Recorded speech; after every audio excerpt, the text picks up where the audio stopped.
আজ আগে সব কিছু হারিয়েছি। আজ আমার তোমাকে দেওয়ার মতো কিছু নেই।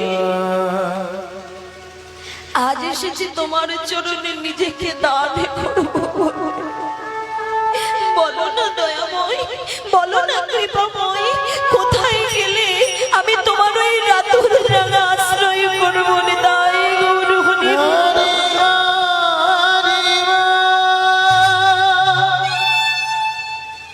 মা, এই পার্থিব জগতে আপনি মানুষকে ভালোবাসবেন, সে হোক না স্ত্রী পুত্র আত্মীয় স্বজন। যতদিন দিতে পারবেন ততদিন সবাই আপনাকে ভালোবাসবে, আর যখন দিতে পারবেন না আপনাকে আর কেউ ভালোবাসবে না। মা,